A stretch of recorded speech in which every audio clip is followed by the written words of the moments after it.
Hi, everybody. Yeah, I want to go with human behavior and the schools of the future. In other words, if you raise children, which are very curious, children want to know about everything. And I can insist if you answer their questions scientifically, as best you can, instead of fairy tales, you will prepare your children for a better mental outlook in the future. Now, the children themselves, at an age before you can even talk to them, say they're 3 months old, if you want to communicate with them earlier, what you have to do is arrange a method of making contact with children. For example, if I put a rubber balloon in the crib and the child touches it and lights go on the ceiling, the child will eventually realize touching the balloon makes the lights go on the ceiling. If you put a different colored balloon in there and they touch it, then lights would go on the wall in a different fashion. They'd be either up and down or a circular pattern. So the child learns to touch the balloon to affect different patterns.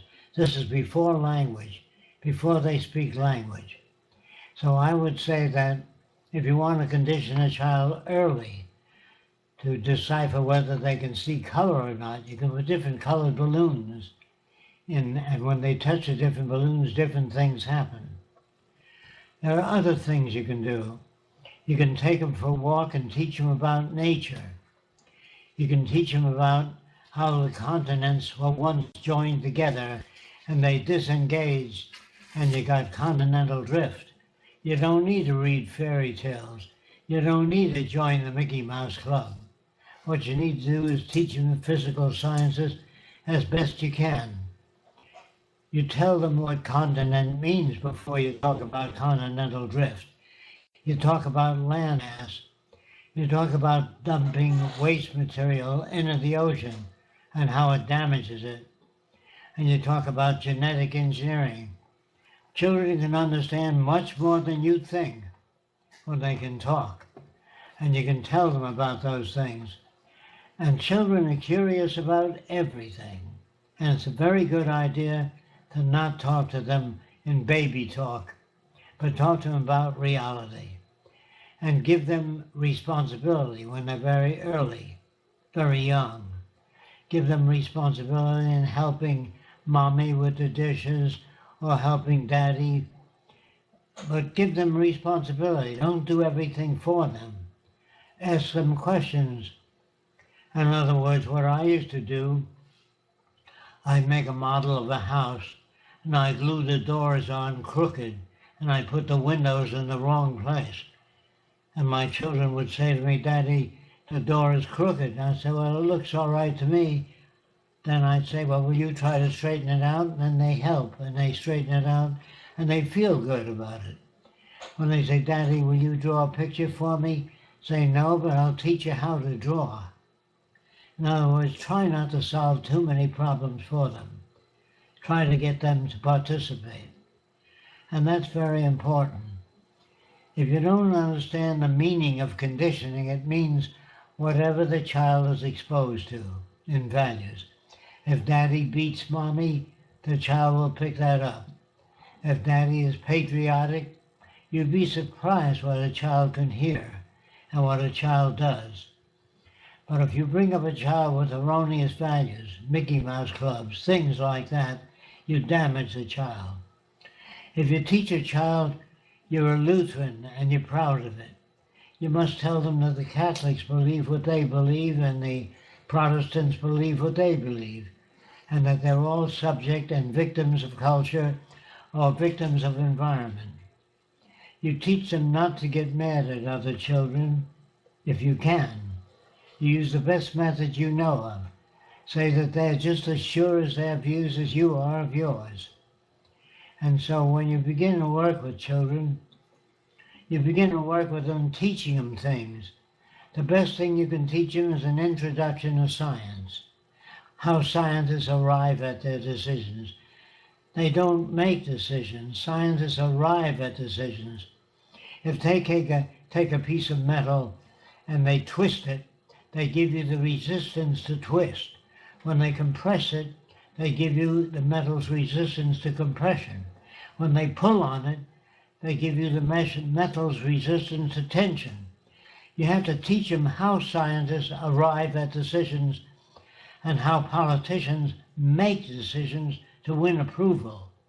In other words, politicians, when they speak to people, they say things that people like to hear.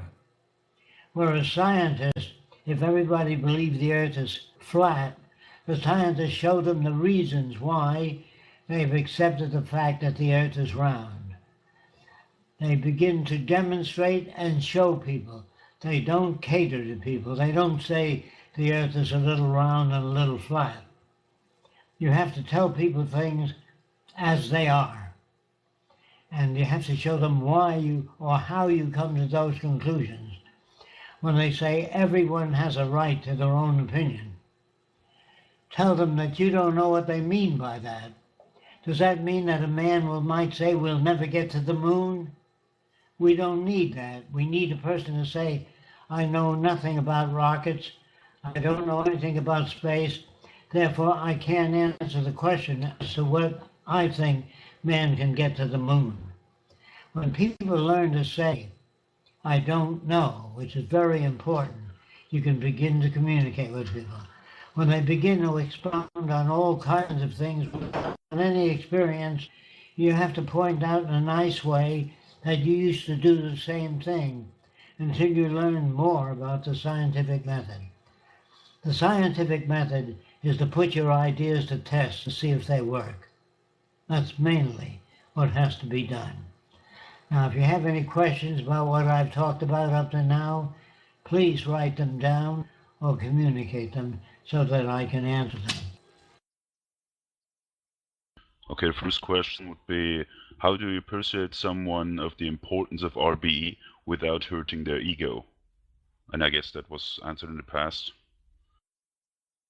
You tell them about a resource economy, and then you ask them whether they understand what you mean, to get feedback from them. If they don't understand a portion of what you talk about, try to explain it.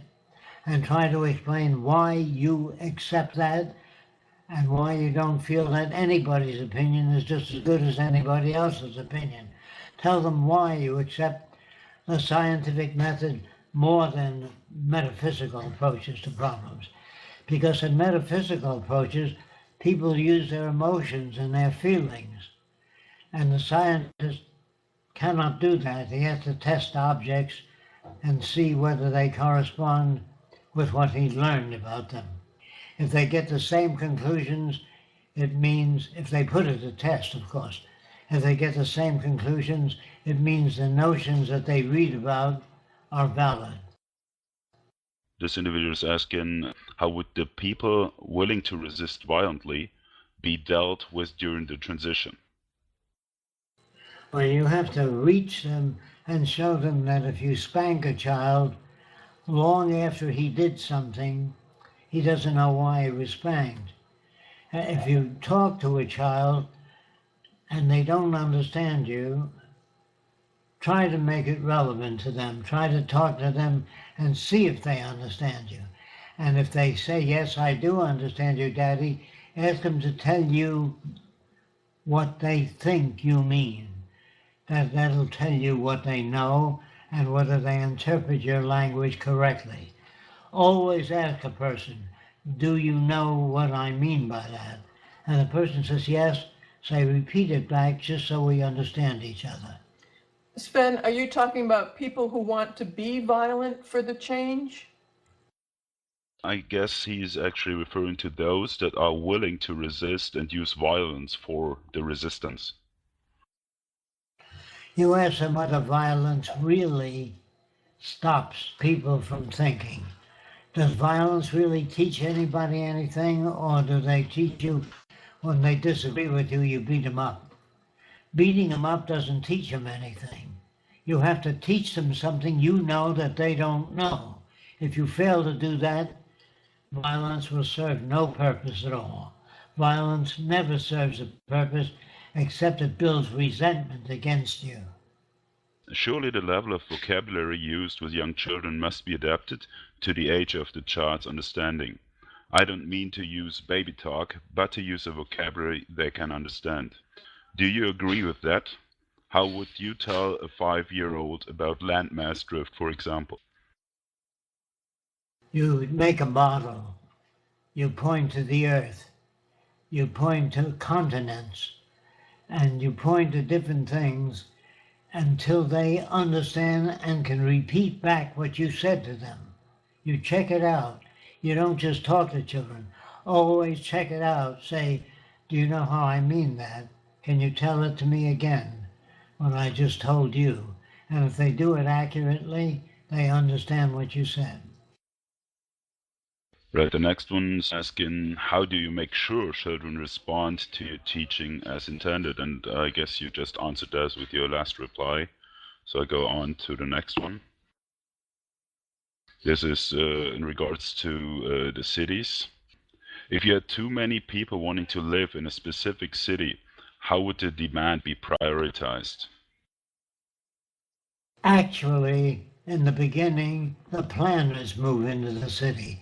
They do the planning, how the city will be built, the interiors, how many people are in the city, and the citizenry would be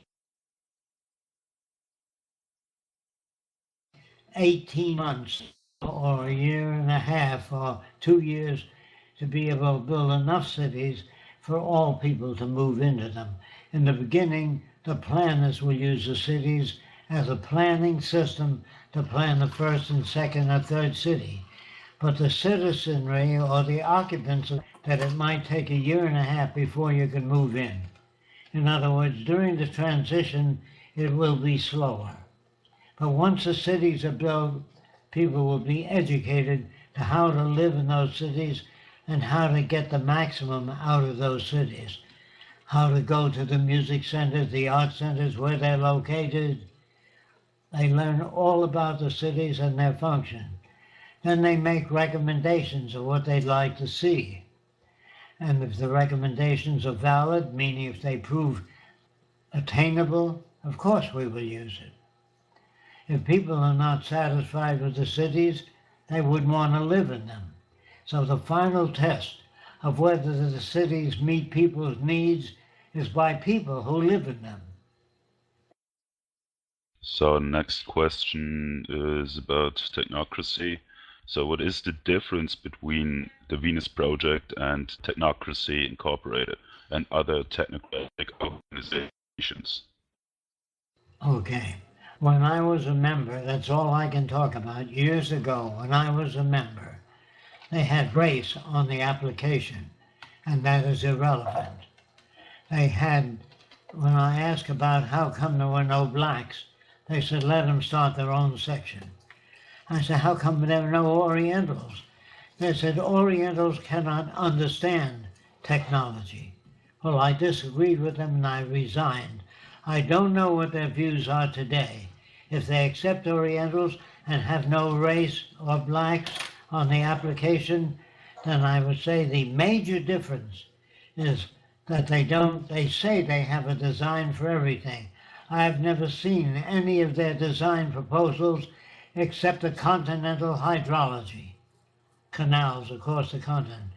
But I have never seen any designs of cities, production centers, or anything else. Therefore, I can't answer that question. I don't know. Energy certificates? Energy certificates would be giving people an appropriate portion of the energy available. The problem with that is we keep improving and modifying the system so that more is available to more people.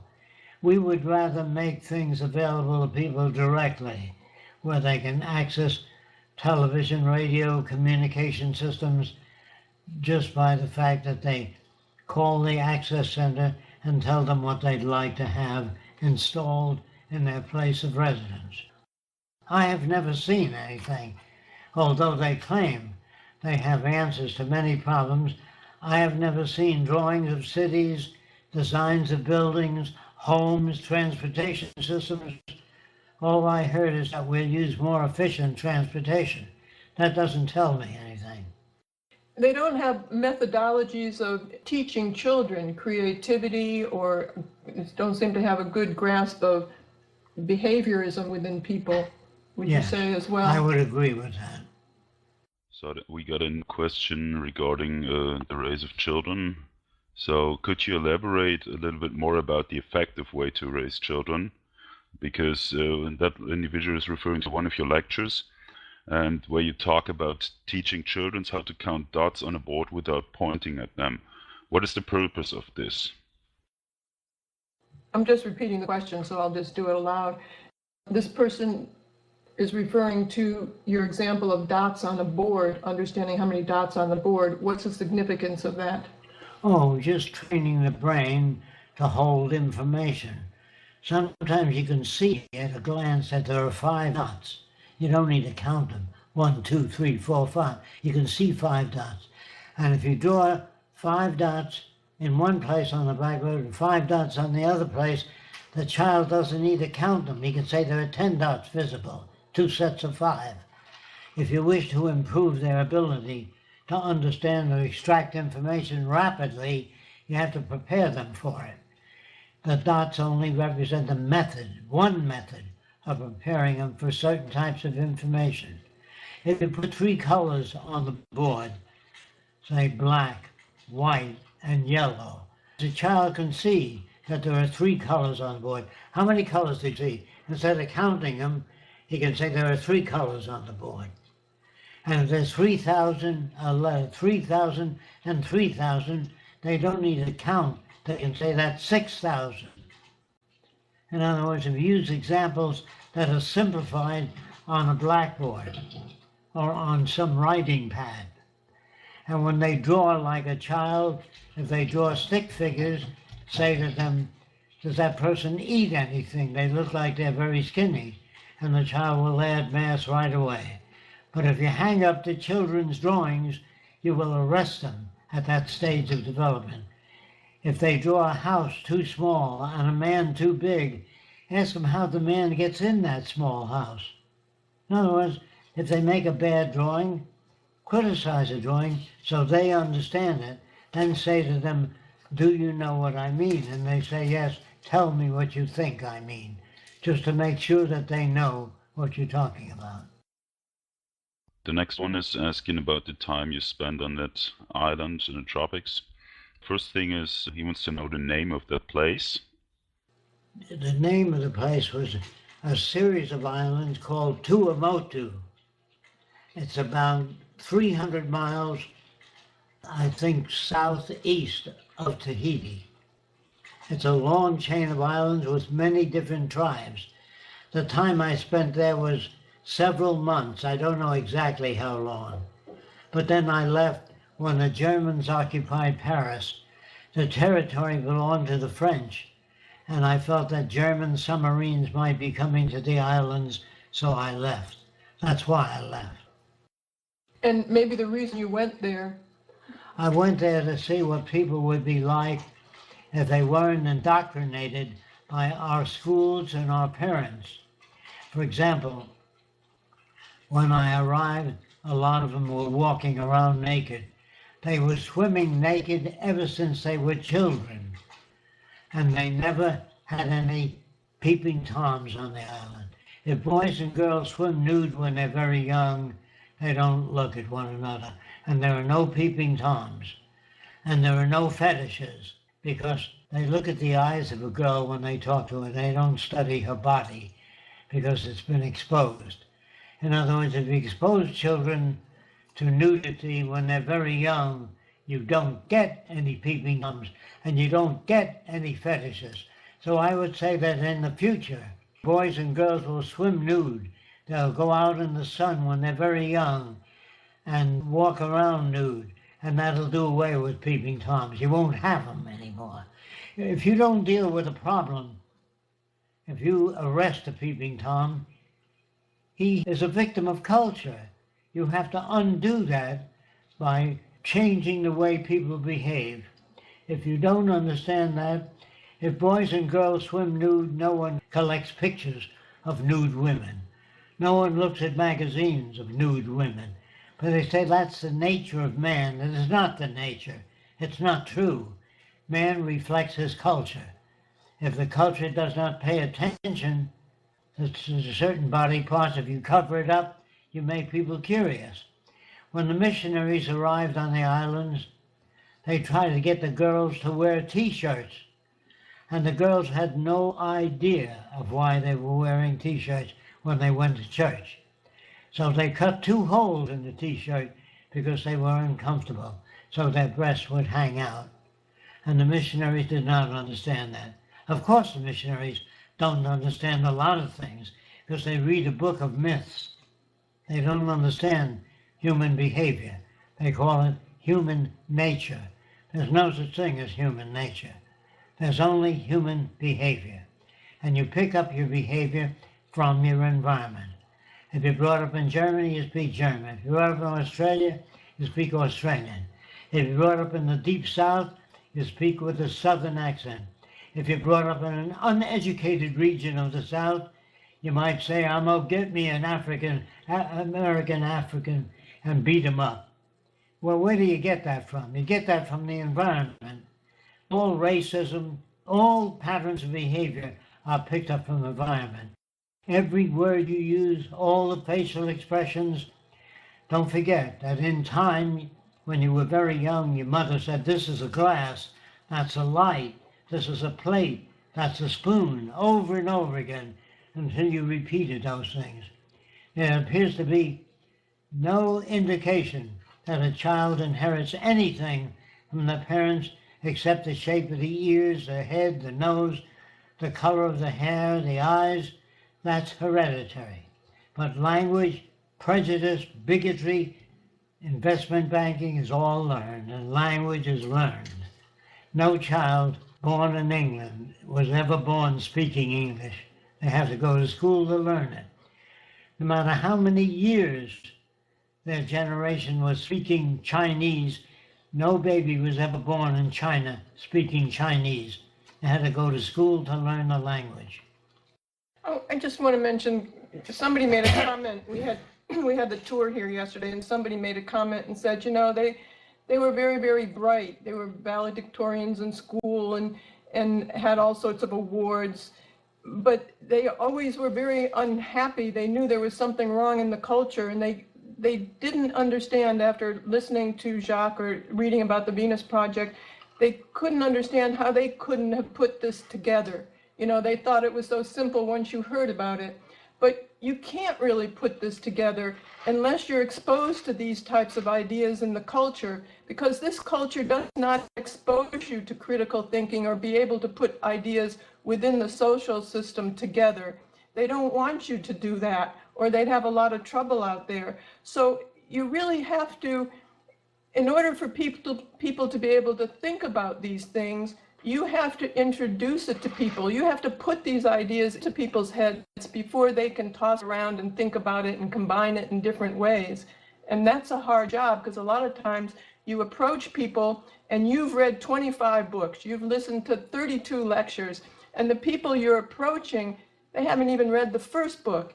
And you come at them with the language of the 25th book, and you wonder why people can't put it together. So you really have to think about the way they were when you didn't read any books or when you've never been exposed. I would agree with that completely. Okay, let's get to the next question, which is about something made by our society. How do you think about detractors from within our society, such as competitive sports or video games, and how do we change the people who are immersed into that? Well, first of all, I think that all competitive sports are really not sports. Usually when you lose a football game, you feel bad, and the other team that won feels good. And sometimes they argue with the umpire, and sometimes they get angry, they get involved in fistfights, which doesn't show social sanity. If you play sports to improve your ability, then you can play tennis against yourself. In the future, they'll have a virtual image of you at the other end, and you play tennis merely to improve your ability to predict the position of the tennis racket in relation to the oncoming ball. There's nothing wrong with improving your ability. There is something wrong, there's something detrimental in the fact that you play games to win. I don't play games to win. I play games to improve my ability, not to beat the other fellow. I get no satisfaction in beating the other fellow, in fighting the other fellow, in wrestling with the other fellow, or running faster than another fellow. I get no pleasure from that. I realize that I run because I like to run, not to beat anybody. I play games because I like predictability of getting a ball, a basketball, into the basket, merely improving my own performance. I don't want to beat the other fellow. If he's 10 times as good as I am, I might ask him questions. What do you aim for? How do you do that? How is it that you get much more accuracy? What's wrong with the way I cast a ball toward the basket? I would ask questions about it, and I would feel that if he can teach me anything, I can learn. If he can't, I just can't learn. Well, first of all, they have to realize that the only thing that they have that they know of is that when you screw in an electric bulb and press the switch, it lights. And if you play a game, it does nothing for you. If a man can run faster than you, it doesn't prove anything but that they can run faster than you. When one team wins a football game, they may have better ways of dodging, better ways of tackling another person, but it doesn't prove anything. It's the same game over and over again. When you design an airplane, it gets better, it gets safer, it gets faster, it improves its landing ability, and is less subject to trouble. And that means something. But the Holy Bible is the same story. It's never updated.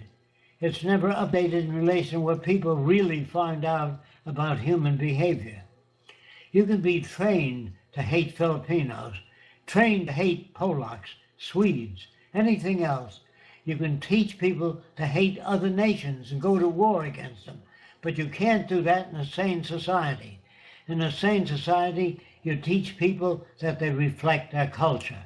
It's not their fault, patriotism, whatever they believe in. When our president says, God's on our side, that's a hell of a statement to make. When he said, God bless America, who the hell are you to tell God who to bless? In other words, people make all kinds of assumptions that are detrimental to the well-being of themselves and other people. False beliefs are damaging to people, and 90% of our beliefs are false. Also, those sport games and competition games and one team against another, it really primes people to go to war as well, us against them type of mentality. Okay, here's another one asking about his son's behavior. His son's 4-year-old, and he starts beating at him and his mother. And he claims he never saw that from his parents, and so he thinks he put that up from kindergarten.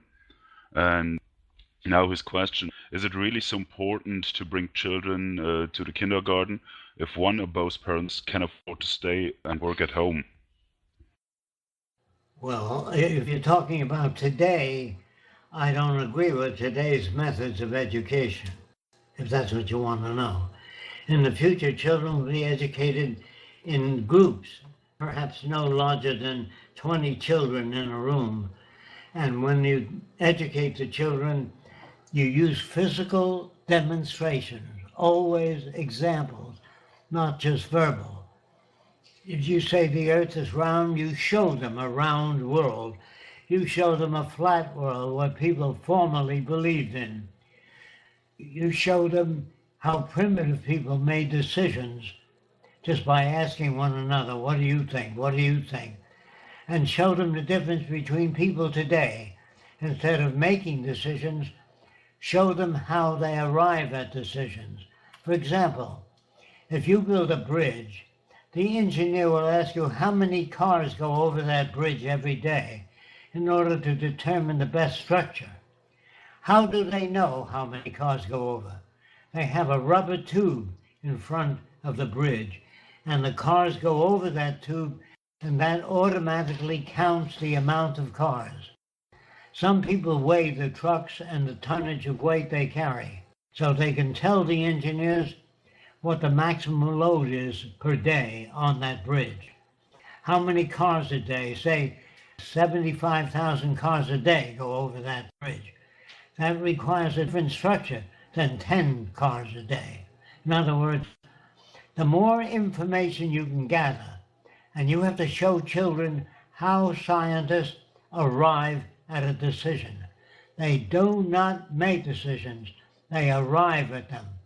They take a structural member, like an I-beam, and put it in a machine and compress it. And when it folds, they put the load down at what causes that beam to fail. They take a steel tube and twist it, and they measure its torsional strength. Then they pull on it and measure its tensile strength.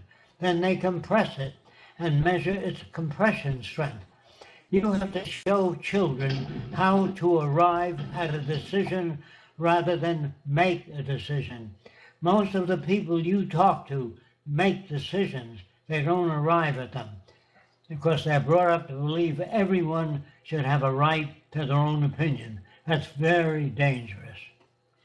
This question was about a child who's being sent to kindergarten and it's picking up detrimental behavior, they answered thought. Okay, in the beginning. I was not talking about this monetary system. You can't do anything with your kids in this system. It's already established. We need a new system. I was talking about the new system. This question is in regards to the ongoing protests with the Occupy movement. He says he's been out teaching and talking about the Venus Project, and he's asking whether you have been getting any support lately out of these movements, and if he should keep going out to all the protests and keep telling about the Venus Project. I would just check how are your results in talking to people.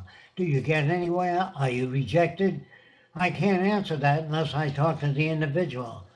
And when he talks to people about the Venus Project, what kind of resistance do you get? I have to know that in order to answer those questions. We are steadily getting new people, though, and it's wonderful for anybody to go out with the Occupy Wall Street movement and discuss these ideas. We're all for it. It's good practice for people as well to do that. Just let me know where your failures are, what kind of opposition you get, and I might be able to tell you what to do about it. Good. Yeah, so therefore I would suggest that an individual would file the questions authored through the official email address regarding the questions. That's it for the moment. There are a couple of other questions that I definitely know that were asked on sessions we had before, and if you would please be so kind and go to the download section, which is which you can find if you click on the room. There is a description on the right hand side. If you scroll all the way down, in the bottom it has the link to previous recordings of seminars and questions answers. I was the one that asked the protest questions. I've been going out, I live in Australia, I've been going to the protests in Australia, Occupy, and a lot of other refugee ones as well. I've been teaching about the Venus Project. I've been getting lots of support from random people, but I haven't really been receiving negative feedback. They all agree that the monetary system has a lot of problems and they want to see it change, but I don't know if they're scared or they just don't know what they want, or I'm not entirely sure, but mainstream, the ones that I've been talking to, just regular people off the street, even business people, they can see the problems that we're having, and the ones that I've spoken to said that they will come and check out the Venus Project and a resource-based economy, and I was just really wondering how we're going on that front, because it's nice to see that the people at least that I talk to, the mainstream people, are generally accepting of some kind of social change towards the better, something that they don't know about. So, yeah. Not quite sure of your question with that, but that's wonderful. Keep up the good work. As I said, there are more people coming and joining all the time. There is a flux in the movement and the coordinators who actually come and go as well. So It's a good idea to read our book, The Best That Money Can't Buy. Before you engage in conversation, try to become familiar with the Venus Project. Otherwise, you go off on your own in so many different directions that we can't maintain coordination. Try to become familiar by looking at our website, by reading our book, The Best That Money Can't Buy. Read it at least twice. It'll give you different methods of approaching people. Jacques, what kind of foods do you recommend people eat on a daily basis, and specifically what kind of foods would you recommend to boost brain performance? They're not available today. You live in a monetary system where artificial flavoring, artificial coloring, and even organic food may not be grown without pesticides. You don't know that for sure. But in a resource-based economy, we don't spray poisons on food. We don't change and put artificial coloring on the food to make it look good. or genetic. Okay, well, what do you eat? It's very hard to Okay, make recommendations. What do you eat? He's asking. I eat whatever I can get in terms of organic food. As near as possible, I tend to eat chicken or vegetables, and I tend to eat them fresh, cooked. And I don't know what's been done to the plant. We try to wash our plants very thoroughly because there's so much sprays and poisons on plants. It's hard to tell who does what. So it's very hard for me to make recommendations in this society. People always ask me, what do you recommend in this society? How do I know? I don't know more than you know of what they do to food. So I'm against genetic engineering unless we've tested it over a long period of time to make sure to make sure that the negative effects are not too powerful. But I know that today we pollute the oceans, the rivers, we spray poisons onto the plants, and we know that it goes down to the water table and affects the water you drink. The society is so loused up in so many different ways, I can't buck it. It's easier to design a new system rather than try to correct and patch up the old one. Any other questions? I have Yeah, a question about human behavior. Why is it that sometimes even rich people tend to be violent? Being rich or poor has no effect on violence. Violence is what you pick up from television, radio, cowboy pictures, books you read, and the friends you have. Violence is learned by the subculture you live in. The Ku Klux Klan may want to beat up a black person or an Oriental because they're brought up to do so. In the future, children will not be brought up as racist. They will extend maximum courtesy to all people and understand where they're coming from and where their values come from. When a person speaks with a Southern accent, you know they're from the South. When they speak with a German accent, you say, gee, are you from Germany? They say, how did you know that? By their dialect, that's how you know it. Also, a lot of wealthy people are making a lot of money on war. It's very profitable. So they profit on violence. Can I ask a question? Sure. Yeah, so it's still a bit related to the islands Jacques was in the tropics. I would just like of similar societies, basically peaceful egalitarian societies. I think this is useful because we come across a lot of people that think this is not possible, and to give them a few examples that they could check that they could check out by themselves would be good. If you have a few other names of cultures, societies, tribes, whatever. Well, they're only peaceful for a while until other people need their resources. If few nations control water or food, the nations without it will invade the nations with it. If you build a community, say of 1,000 people that are self-sufficient, and there's a terrible economic downfall, then the people that have no access to food will invade your community. You can no longer live to yourself. You must include all the people of the earth, and you must design a system where all people get a piece of the pie. If they don't, you're going to have trouble. I don't care what kind of private society you build, unless you take care of everybody. You can't put an end to war unless you share the earth's resources with all the world's people. If you don't do that, you'll have wars continually, no matter what your moral philosophy is.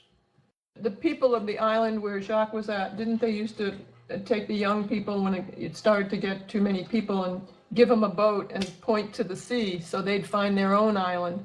If they ran out of bananas, they'd start to hide bananas, if that was an occurrence there. It's just that they had enough to eat and had enough to share amongst the population. What you have to learn is that you must maintain a population in accordance with the carrying capacity of the island. Do you understand what that means?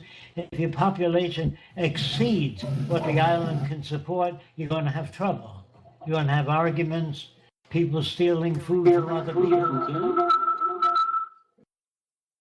Well, I have a technical one. Hello. A professor told me there is not a great availability of geothermal energy on a continental level. So once there is a great potential in Iceland, it will become the bigger European giant energy-wise. Can you comment on the scarcity of possibilities in the exploration of geothermal energy? Let me see if I heard you right. You said your professor said that there wasn't enough geothermal energy? There isn't a lot, yeah, on a continental level. So it isn't easy to explore. You could write to the Geothermal Energy Department in the United States and they will send you a chart. There's far more energy than we can ever use.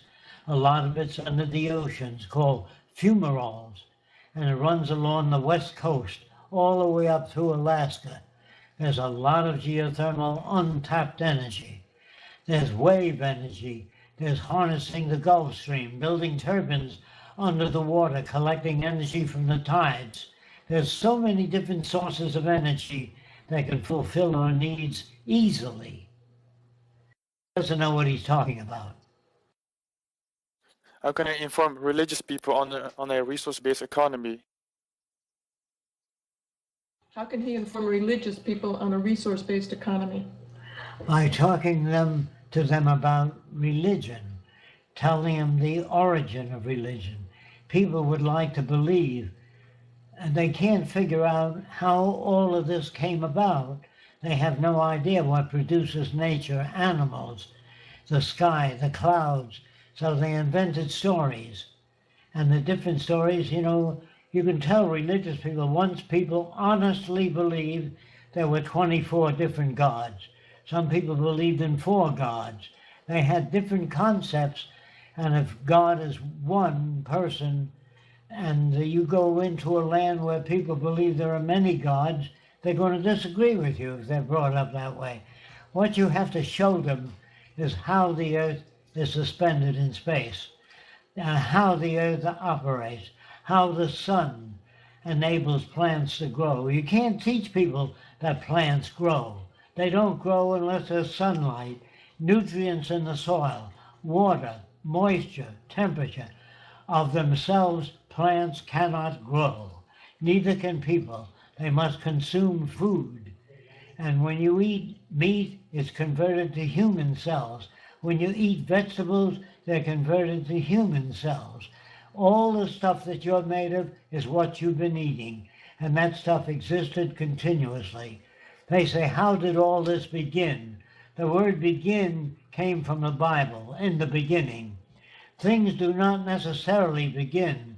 The contents of the universe undergo continuous change.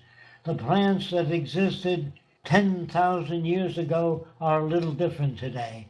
All things change. We know that. We know that by digging into geological rocks, and we can find the shape of trees. Certain types of trees 2 million years ago, they were different than the trees are today. So all things change. That's something we know. And if we know that all things change, we know that the word beginning doesn't make sense. You're made up of material that always existed in plants, in the oceans. The body materials that we're made of always did exist, but they become converted from one system to another. All things change. You can't always teach religious people. It depends on how hardwired they are.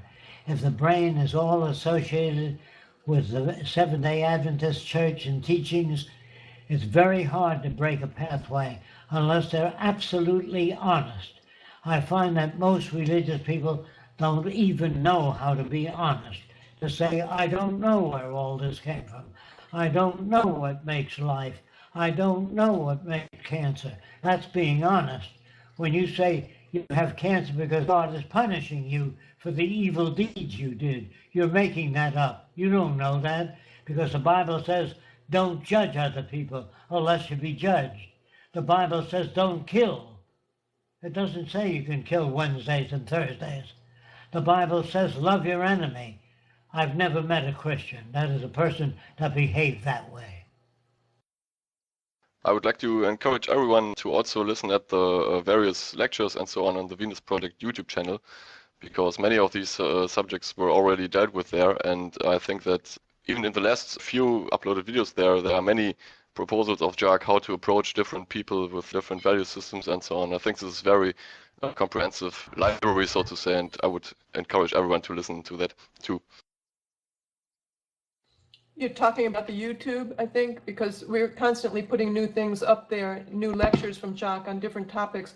And those are just very short clips of like a whole hour lecture that we're putting out there as well. Maybe after you finish the book, you can start going through the lectures. Yeah, exactly. That's what I meant. Great. Just to broaden the comprehension and so on, because many questions that are asked here were already dealt with in these lectures, and I think it's a very broad range of knowledge there that people can listen to, and it's very convenient to listen to on YouTube, I think. Yes, it is. A small question about lectures. Sure, go ahead. Some of the lectures there, as you said, is just small clips. Do you plan to upload whole lectures on YouTube?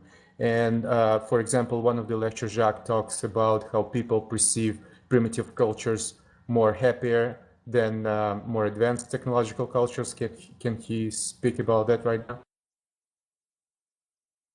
I'm sorry, somebody was just talking to me. Can you just repeat the question at the end? We have uploaded entire lectures. I think there are several of them, and we will do that periodically. No, I mean from 70s, lectures from 70s. In one of the lecture, Jacques talks about how people perceive more primitive cultures happier than more developed technological cultures. Can he talk about that more, please? He's saying from one of your old lectures that people perceive primitive cultures happier. If the primitive culture has access to resources, they may be more peaceful for the time they have access to resources. But primitive cultures depends on how much resources they have and how large their population is. If you let your population explode and pass the amount of resources you can produce, you're going to have trouble. Primitive cultures don't know how to increase the agricultural yield. They don't know also how to do research in growing more food. They don't have the technology or the knowledge to be able to surpass their present state of affairs. So when you teach agriculture and you teach people how to relate to one another without using violence, then I would say that would be the beginning of the scientific age. We are not civilized yet. I say that over and over again because people don't seem to understand. We are very primitive in our behavior. In the future, we will teach people how to disagree without getting angry and how to attain a higher standard of living through knowledge, not wishes. Also, we wouldn't really equate less technology or primitive people as being more happy or more technology that you'd be less happy. It's really how they're abusing and misusing the technology today. We could be much more fulfilled in the future if we turned our technology towards benefiting people rather than abusing people, as I'm sure all of you know. Any other questions? Some people may say that the Venus project is idealistic. How can I respond to that? If people are real, they will point to the shortcomings of the Venus Project. They might say your canals are not deep enough to permit the passage of freighters. In other words, you can't say the Venus Project is idealistic. You have to point out that the cities that we propose do not work because they require more water delivery as well. You have to point out the specific areas, not say it'll never work. Fresco is idealistic. He doesn't understand. Point out what he doesn't understand. It's really kind of one-upmanship when they say that. Yes. As well. If I may, I have an idea towards the former question of how do we relate to certain religions, and specifically within the Christian religion, there is an idea of earth stewardship, and we're supposed to be stewards of the earth, taking good care of it for God. I'm not really a Christian, but because I was raised as one, I learned about this, and that is a way to broach the subject in a way that doesn't clash with their cultural norms and ideologies. Just as a suggestion. Thank you. Yes, that's a good suggestion, but I would say this. Stewardship of the earth without telling people how to do that. How do you do that? What do you do? Do you control the tides, the weather? What do you do? In other words, if a person says people ought to learn to live together in peace and harmony, that all sounds very good. How do you do it? How do you attain it? If they don't provide the method of attaining it, you will have just as many problems as you had before. Whenever you talk idealism, if only people would learn to be more generous, honest with one another, and tell the truth. How do you do that? How do you accomplish that? If you don't spell out how do you accomplish it, you leave people in midair. So what the Venus Project works on is how to, what to do about it. It also gives a physical reference as to what the cities would be like, what would the technologies be like to achieve that as well. We teach children how to relate to one another without getting angry. I told you that before. We teach children how to do things, how to solve problems, rather than depend on other people. In other words, if people learn more about psychology, about human behavior, and read our books, they will then be able to talk to other people using a broader frame of reference. If you don't read our books, you'll remain where you're at. Jock, approaching reading your books, what's a good approach to learn them in a conceptual way? To read chapter by chapter at your meetings and discuss each chapter. As you move on to the next chapter, you read that at the next meeting, so that people come to each meeting discussing each chapter. As you bypass them and learn them, you move on to the next chapter. If you don't do that, you're going to have all kinds of opinions and all kinds of views, some relevant, some less relevant. Hey, in the video where I told us about how you set up your place in Venus, you said some people who said they loved the environment were living in wood houses, like that was inconsistent. I've read wood houses are the most sustainable and less pollutant. How do you respond to that? I respond to it because if there's a forest fire, the wooden houses go, unless you can make the wood fireproof. Until that day, we tend not to make things of wood because a lot of houses are lost in forest fires, which are started sometimes by human negligence, sometimes by lightning, many different causes. But wooden houses have termites and they require poisonous sprays, which you blow out of the building, which pollutes the air. Wooden houses also cut down the forest. We need forests. We need forests to produce oxygen. So I would say that if we can use the sand of the Sahara Desert and work out a new kind of building material, composite materials, that are resistant to fire, that are resistant to wear and maintenance, this is what we need. We need more research in heart disease, cancer, all the problems that affect humanity. That's what people will be working on, the problems that affect all people. Yes, Jack, I'm sorry, but I've seen research about wood and wood construction, and there is a possibility that the wood is protected in a way chemically that it doesn't burn. It is more sustainable and more it's stronger than steel actually. And there is another ways also to protect against termites as well using chemicals. Do the chemicals outgas and poison people? We have to have a lot of information before we install that. I'm not saying no. I'm just saying we may need much more information on what the materials are that make a building fireproof that you put on wood. Does that outgas and affect the lungs of people? In other words, we have to know all the effects, the negative and the positive. May I ask something? Yes, we can take one more. I'm very interested in Jack's generally opinion about Occupy Wall Street movement and other things that happened. He's interested in your opinion generally about Occupy Wall Street. If you don't Yes, and other things that happened. What other things? Well, let's just deal with Occupy Wall Street. Other things connected. I mean, a gathering of people in other cities and etc. I don't think attacking Wall Street will do anything unless you talk to the majority of people about the Venus Project.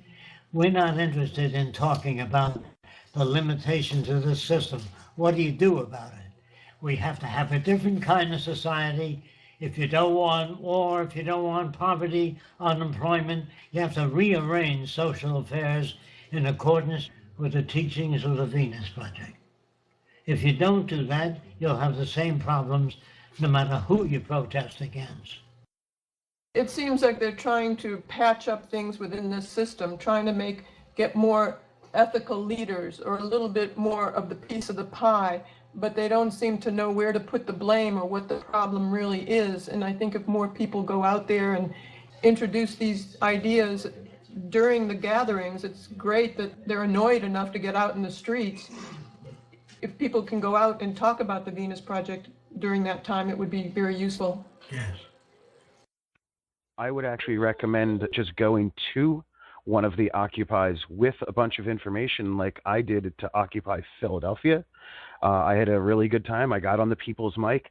I told people about the Venus Project and about the ideas within it and about how we could use these ideas to transition from all the problems that we're having today within the corrupted system and turn it into something different, turn it into something better. I mean, get involved with those sorts of things if you want to send out your ideas of activism as well. I mean, that's the easiest way, is to just get down there and get involved, get on the people's mic. Saying mic check and having everybody repeat it is a really powerful moment, and you can feel it. And when you can then share those ideas with 100 people in one shot like that, it's amazing. And I recommend it to anyone. I would have to agree. I did something similar like that, and I think people want change. It's just that they don't have the information to know how change is going to happen. So I found a lot of people accepting of the Venus Project. They just never heard of it, and they wouldn't know how to implement it and a lot of other things. That's great. You can direct them back to the website, and they could see the designs as well, and implementing it will take just really meeting the right people and having the right conditions within society. I would agree. If you don't offer people, go ahead, start over. If you don't offer people a new way of thinking, they'll repeat the old process over and over again. That's what you have to do. Present the new ideas. I have one last question to do with the reading list, if I may. Okay, another last question. Hey, thank you very much. Now, first, before we mentioned reading the books with the team on here, on the research team, what if you've got a little more time and you wanted to maybe do it like school, how you've got several subjects in one day? Is it a good idea to like look at the economic books, look at some of the ocean books, look at some of the semantics books, all like in one day? Well, I'd say you could read the books on the book list at your leisure. You know, those help also. They give you little bits and pieces. They don't put it together into a system as Jacques has done. Those are some of the past reference books that have helped him in just certain individual areas. So I'd say with the study groups, read the materials that Jacques and we are presenting so you can get a better understanding of putting the whole system together towards a specific direction. A positive direction. Roxanne, Joe, do you feel like answering another one, or shall we postpone that till next week's seminar? Okay, another question. Another last question. Okay, Marcus, go ahead. How do I suggest for the reading list on the Venus Project? Just email it to meadows@thevenusproject.com. That'd be great. Thank you. I'd like to thank everyone for attending this seminar, and as I pointed out earlier, thanks to Jacques and Roxanne for being here and answering all our questions. Thank you, everyone. We appreciate it, and thanks very much, Sven, for the help. Yes, we appreciate the opportunity to attempt to answer your questions. We'll talk to you next week.